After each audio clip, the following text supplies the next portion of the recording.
Bismillahirrahmanirrahim. Assalamualaikum warahmatullahi wabarakatuh. Para jamaah, para kesepuhan, berharap kepada Allah mudah-mudahan Allah memuliakan hidup kita dengan cahaya iman. Allah meninggikan derajat kita dengan istiqomahan dalam ketaatan, dan mudah-mudahan Allah tidak mewafatkan kita semuanya kecuali dalam keadaan membawa iman dan ketaatan yang diterima. Amin ya Allah ya Rabbal Alamin. Amin. Kita akan menyimak lantunan ayat suci Al-Quran spesial akan dibacakan oleh Qori'ah dari Banten. Allah akan membacakan surat Al-Baqarah ayat 144, juga surat Al-Ahzab ayat 56. Mangga Bu Suentin membacakannya, kemudian Bu Ina nanti membacakan seri tilawahnya. Terima kasih waktu dan kesempatan kami persilahkan. Assalamualaikum warahmatullahi wabarakatuh. Waalaikumsalam warahmatullahi wabarakatuh. A'udzu billahi minasy syaithanir rajim.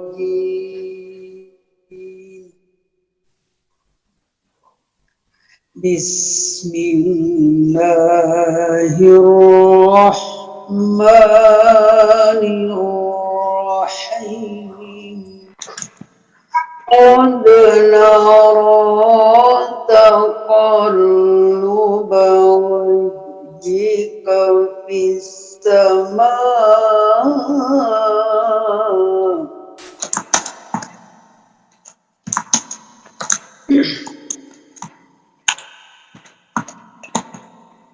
وَلَنُوَلِّيَنَّكَ قِبْلَةً تَرْضَاهَا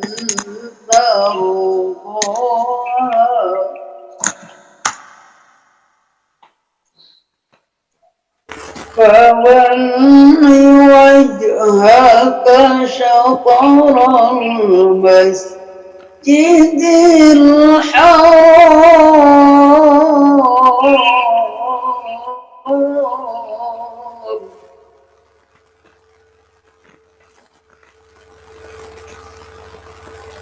وحيث ما كنتم فولوا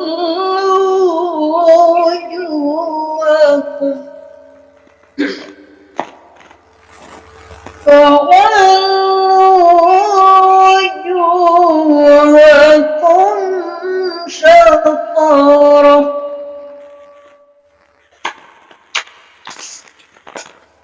وإن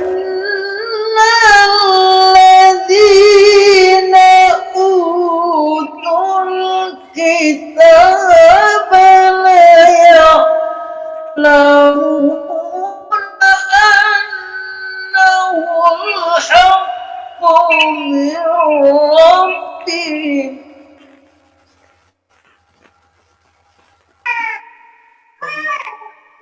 وما الله بغافل عما يعملون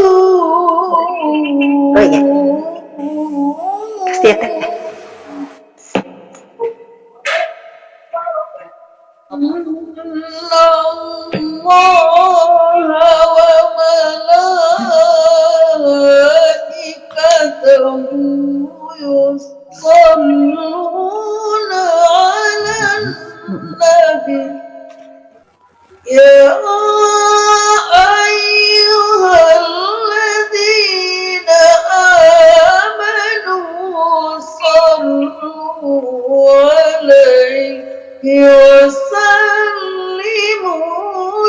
تسليما صدق Allahul Azim. Aku berlindung kepada Allah dari godaan setan yang terkutuk. Dengan nama Allah yang Maha Pengasih, Maha Penyayang. Kami melihat wajahmu Muhammad sering menengadah ke langit, maka akan kami palingkan engkau ke kiblat yang engkau senangi. Maka hadapkanlah wajahmu ke arah Masjidil Haram, dan di mana saja engkau berada, hadapkanlah wajahmu ke arah itu. Dan sesungguhnya orang-orang yang diberi kitab Taurat dan Injil tahu bahwa pemindahan kiblat itu adalah kebenaran dari Tuhan mereka, dan Allah tidak lengah terhadap apa yang mereka kerjakan.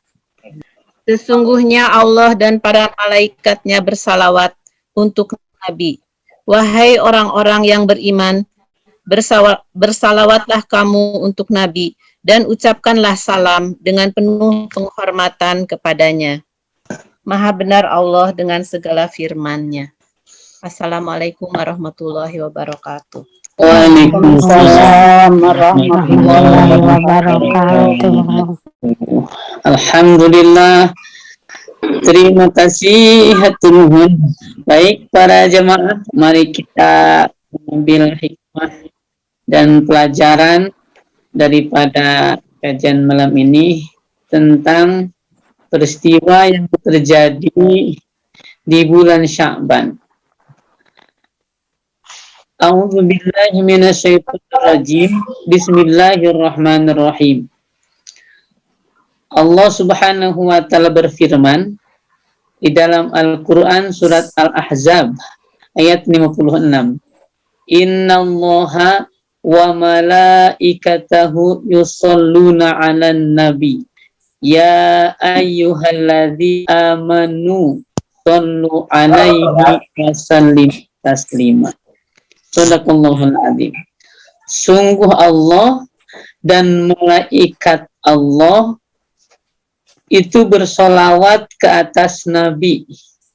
Maka wahai orang-orang beriman, bersalawatlah kepadanya dan bersalamlah kepadanya dengan sholawat dan salam yang banyak. Surat Al-Ahzab ayat 56 ini diturunkan di bulan Sya'ban. Orang-orang dahulu tidak begitu mengistimewakan tentang Sya'ban ini. Dihapit oleh 2 bulan mulia, maka Sya'ban seolah-olah terlupakan, seolah-olah tidak teristimewakan. Sebagaimana kita tahu, ada dihapit oleh 2 bulan yang istimewa. Satu ada bulan Rajab. Begitu istimewanya Rajab, sampai kemudian Allah tegaskan tentang keistimewaan bulan Rajab ini sudah dimuliakan sejak masa penciptaan langit dan bumi. Allah tegaskan dalam Al-Quran surat At-Taubah ayat 36. A'udzubillahi minasyaitonirrajim. Bismillahirrahmanirrahim. Inna iddatas syuhuri indallahi 12 syahran fi kitabillahi yauma khalaqas samawati wal ard minha arba'atun hurum. Sungguh di sisi Allah jumlah bulan itu 12. Yauma khalaqas samawati wal ard itu sejak masa penciptaan langit dan bumi tetap 12, dan dari ke-12 bulan itu minha arba'atun hurum, ada 4 bulan yang dimuliakan sejak dulu, yang diistimewakan sejak dulu. Apa yang ke-4 bulan itu kemudian dijelaskan oleh Nabi dalam hadis yang sahih di Muslim ada. 4 bulan itu 3 bulan secara berurutan, 1 Zulqa'dah, Zulhijjah, kemudian Muharram, dan 1 bulan yang terpisah bulan ke-7 yaitu bulan Rajab. Jadi Rajab sejak dulu sampai nanti hari kiamat tetap dengan kemuliaannya. Ketika kemudian masuki Sya'ban, orang menjadi terlena, terlupakan Sya'ban itu. Apalagi kemudian umat Rasul diistimewakan lagi dengan bulan Ramadan. Maka Sya'ban seolah menjadi bulan yang terlupakan. Padahal sungguh di sisi Allah, bulan Sya'ban ini bulan yang sama istimewaannya. Bahkan Allah Subhanahu wa taala terbukti menurunkan di antaranya ayat tentang sholawat, yaitu Al-Ahzab 56 bulan Sya'ban, tentang perpindahan arah kiblat di bulan Sya'ban, tentang perintah untuk memulai saum pun diturunkan di bulan Sya'ban sebagai tonggak agar orang mempersiapkan ketika akan masuk Ramadan sudah siap dengan ibadah-ibadah di bulan Ramadan. Bayangkan Rasul sejak masuk Rajab sudah berdoa, Allahumma barik lana, ya Allah berkahi kami di bulan Rajab, fi Rajab wa Sya'ban, juga berkahi kami di bulan Sya'ban, wa balighna Ramadan, dan sampaikan kami ya Allah ke bulan Ramadan. Jauh sebelum masuk Ramadan doanya sudah disampaikan kepada Allah, berkahi ya Allah kami di bulan Rajab. Rajabnya sudah berkah, tapi tidak semua orang mendapatkan keberkahan Rajab itu. Tergantung apakah dia meningkatkan iman, meningkatkan amal atau tidak. Karena berkah hanya diberikan kepada mereka yang beriman dan istiqamah dalam iman, pasti. Di dalam Quran surat Al-A'raf Allah menjelaskan bagaimana berkah hanya diberikan kepada orang yang beriman dan istiqomah dalam iman dan bertakwa. Walau anna ahlal qura amanu wattaqau la fatahna alaihi barakatim minas sama. Kalaulah satu penduduk, baik penduduk satu kampung, satu kota, di suatu bangsa, penduduknya beriman, bertakwa kepada Allah, la fatahna alaihim barakatim minas sama, kami bukakan pintu keberkahan dari langit dan dari bumi. Jadi kalau ada rezeki, kemudian rezeki itu banyak orang yang mendapatkan manfaat, maka itu berarti berkah. Kemudian rezeki yang diberikan orangnya semakin saleh, semakin salehah, semakin meningkat ibadahnya, berarti rezekinya atau karunianya berkah. Tapi boleh jadi secara kuantitas jumlahnya banyak, tapi ibadah rada malas, tilawah sering ditinggalkan. Jangankan yang sholat tahajud yang berat, sholat rawatib pun banyak yang ditinggalkan. Boleh jadi rezekinya melimpah tapi berkahnya hilang. Maka semakin banyak rezeki, kalau ingin semakin berkah, imannya mesti ditingkatkan, taatnya mesti dikuatkan. Maka mudah-mudahan Allah menolong kita, diberikan kekuatan untuk istiqomah dalam takwa kepada Allah Subhanahu wa taala, sehingga berkah Allah turunkan. Berikutnya Sya'ban. Sya'ban, Allah Subhanahu wa taala memberikan beberapa kemuliaan, keutamaan terkait yang peristiwa itu dituliskan di bulan Sya'ban. Satu, turunnya ayat sholawat. Salah satu perkara yang diperintahkan oleh Allah Subhanahu wa taala, tapi perintah itu Allah pula yang melakukannya adalah sholawat. Maksud saya begini, setiap perintah tentu Allah tidak akan melakukannya. Perintah sholat untuk umat orang-orang yang beriman, perintah puasa untuk orang-orang yang beriman, kemudian perintah haji untuk orang-orang beriman. Kalau puasa beda, memang Allah tidak makan tidak minum ya. Kemudian perintah sedekah, perintah zakat untuk orang beriman.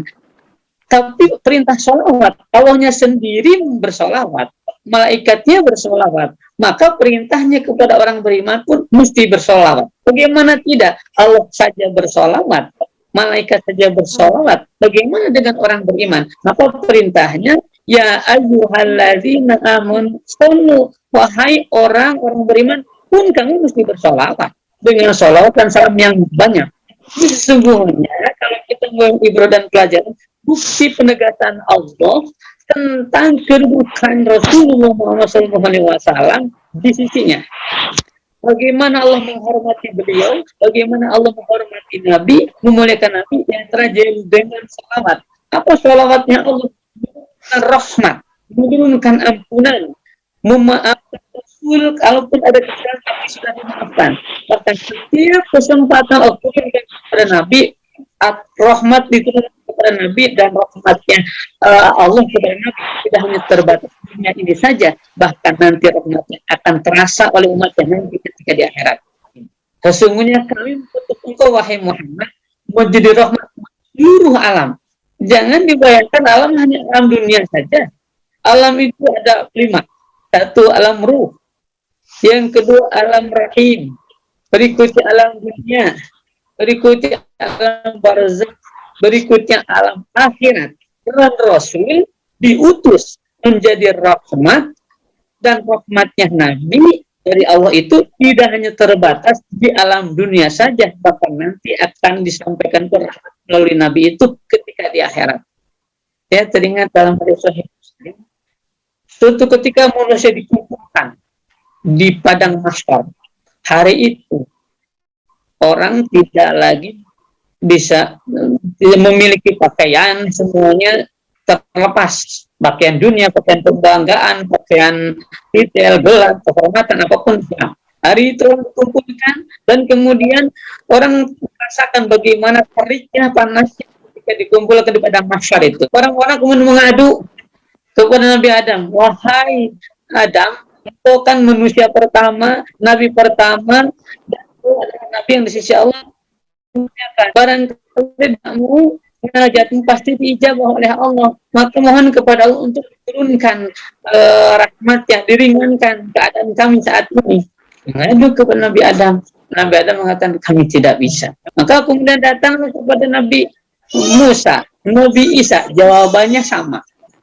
Sampai kemudian orang mendatangi Nabi Muhammad SAW, sama, seruannya sama, wahai Rasul, engkau Rasul terakhir, engkau Nabi terakhir, buat rahmat semesta alam, maka mintalah kepada Allah agar kami diringankan keadaan ini.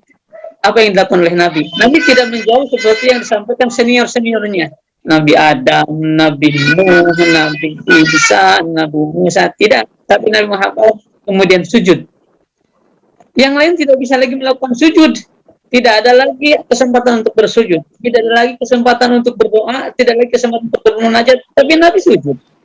Kemudian dalam hadis tersebut dijelaskan, dalam hadis Muslim, ada suara-suara yang kemudian terdengar oleh seluruh manusia saat itu. Irfa ya Muhammad, wahai Muhammad, irfa, angkat kepada saltu, toh silahkan kau minta, kamu pasti diberi. Wasfa tu syafa, silahkan kau mohon syafaat kepadaku, engkau termasuk orang yang diberikan kesempatan untuk memberikan syafaat. Yang lain tidak bisa lagi didengar keluhannya, munajatnya. Nabi masih diberikan kesempatan itu. Dan Nabi tidak meminta dunia sudah lewat. Nabi tidak meminta ampunan untuk dirinya, tidak. Nabi tidak meminta surga untuk dirinya, tidak. Nabi sudah jadikan surga. Tetapi apa yang diminta oleh Nabi adalah syafaat untuk umatnya. Dan kata Allah, wasfa'u syafaat, silakan kau mintakan syafaat untuk umatmu dan syafaatmu pasti diterima. Ini bukti di antara rahmat Allah yang diberikan kepada Nabi, maka kita mengenal ada syafaat itu. Ini ada dalam hadis. Maka mudah-mudahan kita termasuk orang yang kelak mendapatkan bagian daripada syafaatul uzma daripada Rasulullah Muhammad SAW.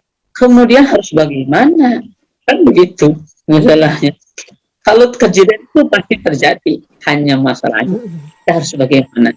Nah, terkait bulan Sa'ban ini ada perintah untuk memperbanyak sholawat. Ini di antara wasilah, di antara jalan agar kita termasuk orang yang kelak mendapatkan syafaat tadi. Memang tidak hanya sholawat, tapi sholawat di antara amalan yang Allah pun melakukannya, malaikat pun melakukannya, maka orang beriman pun harus melakukannya. Ya. Masya Allah. Jadi itu bukti penegasan Allah tentang kedudukan Nabi di sisi Allah Subhanahu Wa Taala. Kedua adalah ada peristiwa peralihan arah kiblat dari Masjidil Aqsa ke Masjidil Haram. Ini pun terjadi di bulan Sya'ban. Dalam Al-Quran surat Al-Baqarah ayat 144, Allah berfirman yang artinya, sungguh kami melihat wajahmu, wahai Muhammad, sering menengadah ke langit. Maka sungguh kami akan palingkan wajahmu itu ke arah kiblat yang kamu sukai. Rasul sangat menyukai kalau kiblat itu ke Masjidil Haram, ke Mekah, ke tempat kelahirannya. Tingkatan takwa kita berharap mudah-mudahan berkah Sa'ban, kemudian Sa'ban Allah turunkan pula untuk kita sekalian. Nah, begitu. Dan insya Allah beberapa kesempatan mendatang kita akan sama-sama dihadapkan kembali pada kemuliaan bulan. Mudah-mudahan kita pun diberikan kekuatan untuk mampu manfaatkan nanti bulan suci Ramadan, sehingga mudah-mudahan Ramadan tahun ini menjadi lebih istimewa daripada sekian Ramadan yang pernah kita laksanakan. Rasulullah SAW itu hanya beberapa kali saja mengalami atau berpuasa atau memanfaatkan atau hadir di bulan Ramadan. Memasuki Ramadan, ada perintah Allah Subhanahu wa taala diturunkan oleh Allah Subhanahu wa taala di bulan Sya'ban. Ketika memasuki Ramadan, awal-awal Ramadan, kemudian Rasul memotivasi barang siapa yang Ramadannya banyak qiyamul lail, banyak menegakkan amalan pada malam harinya, maka Allah ampuni seluruh dosa-dosanya yang telah lampau. Orang sedang aduk-aduk dosa tuh. Pasti, Pak Ustaz. Jadi, sekedik.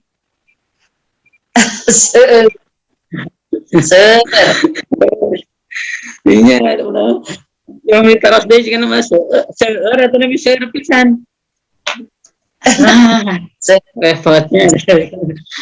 Maka berharaplah terus kita bisa merasakan, memasuki dan beribadah di bulan Ramadan.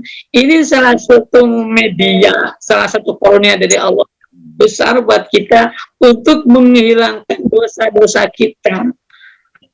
Ini kemuliaan. Coba bayangkan, kalau tidak Ramadan, apa yang akan kita lakukan? Maka barang siapa yang memanfaatkan dengan banyak ibadah di malam Ramadan itu, Allah ampuni seluruh dosa-dosa yang telah lampau. Maka Ramadan tahun ini, jika nama orang kada seueur begadang kalawan ibadah, begitu. Kita masih ingat Ramadan beberapa tahun lalu hampir bersamaan dengan Piala Dunia, kantos lah. Jadi sambil nunggu sahur teh kalajog nu perabot Brazil yang perabot Argentina ya. Itu saya mau tanya, kira-kira para jamaah kalau mulai berapa jam? Setengah jam, 1 jam atau 2 jam? Setengah jam. Berapa ya? 45 menit. 45 menit. Upami tahun iya orang kinten-kinten 2 jam. Upami ya imam menu 2 jam. Siap kinten-kinten? Insya Allah. Paling sedikit yang mulainya Nabi itu 3 jam. Dalam hadis riwayat Imam At-Tirmidzi, Rasul hanya 3 malam sholat berjamaahnya dengan para sahabat. Dan malam pertama Rasul memandu sholat dengan jamaah itu durasinya 1/3 malam. Berarti 2,5 jam, 3 jam lah begitu. Pada malam Ramadan tinggal 6 hari lagi, Rasul tidak datang lagi. Kecuali ketika Ramadan tinggal 5 hari lagi, Rasul datang lagi. Dan sholat mengimami sahabat itu durasinya jadi bertambah sahabatul lail sampai setengah malam. Jadi kalau dari jam 8 beres-beres jam 1 atau jam 12. Barade? Iya. Awat. Abdi diri langsung Imam Oge. Allahu Akbar. Mohon padahal terus dijamin surga anake. Dosanya nggak terus diampuni ke Allah. Masya Allah. Jadi pemimpin sholatnya wajar sholat lagi gitu. Nabi orang mah mau aja kan. Mal ayah sholat ngebara, sholat orang mah dah tarakung silaminya. Paling gak orang mah saat sholat terus bareh di payun. Asam urang kan gitu bedanya. Nah betul sholat tuh eta bareuh kunaon sanes ku sholat ti payun urang masuk bareuhna Rasul mah ti pengker bareuhna teh satos sholat urang mah sami sholat geus bareuh. Itu bentenanya. Nah kemudian saat Ramadan sisa 4 hari lagi Rasul tidak keluar lagi. Kecuali saat Ramadan tinggal 3 hari lagi Rasul bangunkan cucu-cucunya, anak-anaknya, dan Rasul bangunkan istri-istrinya. Kan orang gesaminya abdi abah bangunkan putra-putri orang, oke, membangunkan istrinya. Gitu. Tampihan itu bahaya. Ya, itu apa ini serius gitu. Nah, istrinya itu sunnah nabinya, dan sholatnya malam itu, malam 27-nya sampai hampir habis waktu sahur. Berarti mulai masuk mau masuk malam, lepas isya sampai menjelang sahur. Dalam Tirmidzi itu bisa kita temukan. Jadi orang lebih nama lamun badai ikuti sunnah kena sunnah kan Nabi, kecuali paling kena jumlahnya 11, jumlahnya kena 11. Nah, Rasul 11 ngandar bukan pada jumlahnya, pada penjagaan malamnya. Semakin malam banyak dijaga dengan ibadah, semakin besar peluang mendapatkan barokah. Karena berkahnya malam Ramadan tidak hanya pada beberapa jam saja, tapi seluruh malam, hatta matla'il fajri, sampai masuk waktu fajar, berkah semuanya. Jadi kalau ada orang memanfaatkan awal malam, pertengahan malam, atau akhir malam, apalagi seluruh malam, maka berkahnya pasti luar biasa didapatkan. Hanya saja orang kabengket ke jumlah, jadi riweuh bahas jumlah. Cek Nabi menusakir, cek ini sakir, repot. Akhirnya malam anggar, jam 8 beres, sisanya banyak yang tertinggalkan, sedangkan berkahnya sampai pagi itu Ramadan mah. Nah, untuk itu mari kita berubah paradigma, mari kita juga kemudian tingkatkan ketaatan. Mudah berharap mudah-mudahan Ramadan tahun ini menjadi Ramadan yang lebih istimewa untuk kita di sisi Allah Subhanahu wa taala. Terima kasih atas perhatian. Segala kekurangan, billahi taufiq wal hidayah. Assalamualaikum warahmatullahi wabarakatuh.